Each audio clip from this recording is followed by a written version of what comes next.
E esse versículo fala sobre a docilidade de Deus.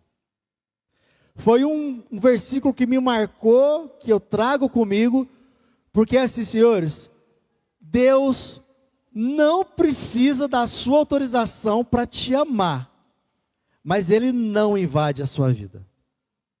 Então no versículo diz assim: eis que estou à porta e bato, e se alguém ouvir a minha voz e abrir a porta, eu entrarei em sua casa, e eu com ele, e cearemos, eu com ele, e ele comigo.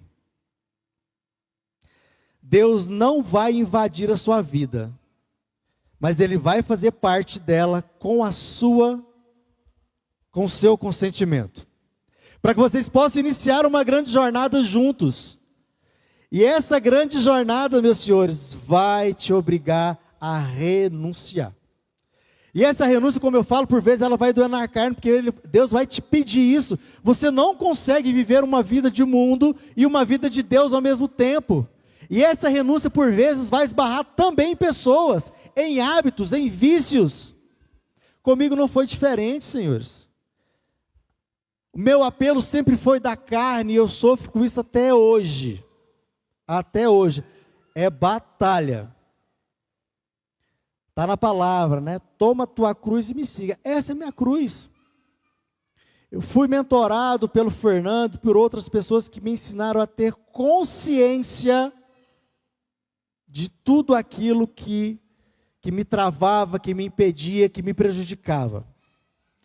E eu precisei assumir para mim a concupiscência da minha carne, a fraqueza da minha carne. E aí quando a gente fala da carne, não é necessariamente, meus senhores, o ato sexual com outra mulher para trair a minha. Não, não é isso. As paixões, eu estou falando das paixões desordenadas da nossa carne, que não é só o sexo consumado. E eu precisava me afastar das pessoas para poder viver plenamente tudo aquilo que Deus estava me entregando. Até um dia que eu fui entender como é que se daria esse processo, eu encontrei um tal de Dr. Jorge. Não conhece o Dr. Jorge, psiquiatra, tem um trabalho amplo com casais. E ele foi pregar numa comunidade que eu frequentava, e ele falou que esse processo de conversão, ele tem 4 etapas muito distintas. E eu quero convidar vocês a fazer uma reflexão sobre isso, porque eu tenho certeza, se você se dispôs a caminhar com Deus, em algum momento dessa trajetória você está. Quando você dá o seu sim, o chamado primeiro passo, eu não quero mais viver essa vida, eu vou romper com tudo isso e me dispor a caminhar com Deus. E quando você se posiciona frente a todos aqueles que estão à sua volta, a primeira etapa desse processo acontece. É a chacota. As pessoas começam a olhar para você e falar assim: ih, olha lá, ó, agora só quer saber de igreja. Ih, virou crente.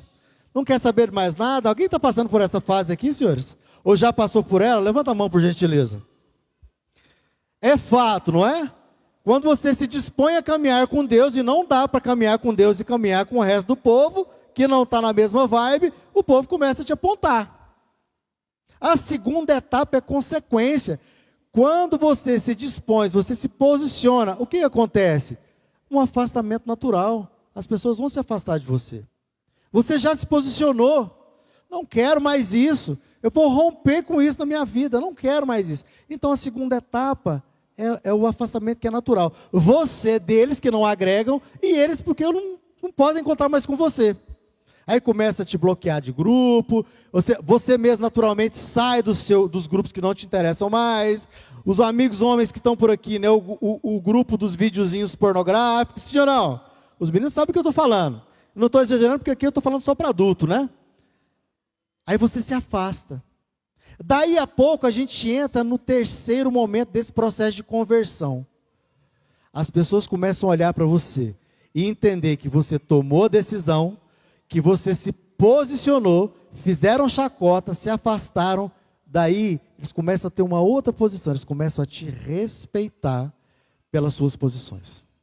Alguém está na fase 3 aí? Sim ou não? Respeito.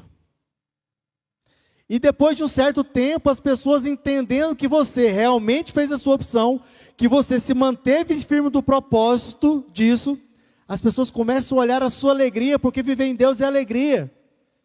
E elas falam assim, cara, o que está acontecendo com esse cara? O cara não faz mais isso, não faz mais aquilo, não vai nesse ou naquele outro lugar, e o cara está feliz. No primeiro momento de angústia, de tristeza, ele fala assim, eu vou lá conversar com o Alessandro.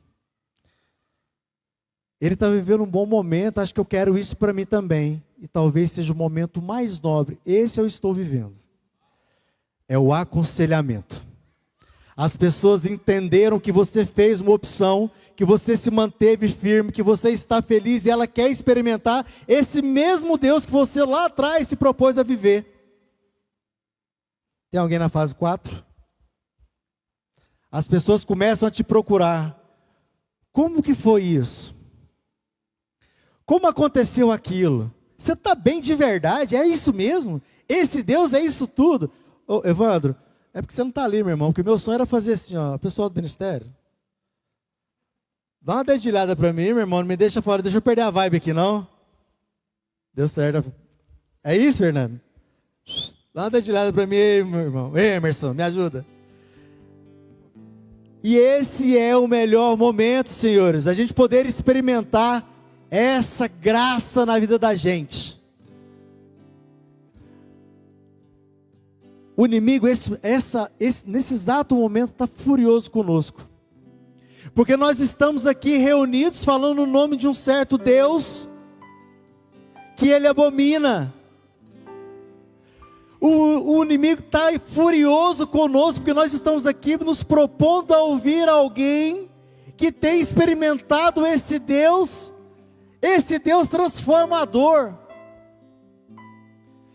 Como eu disse, eu só tenho uma história, e essa história é o que eu quero partilhar com vocês.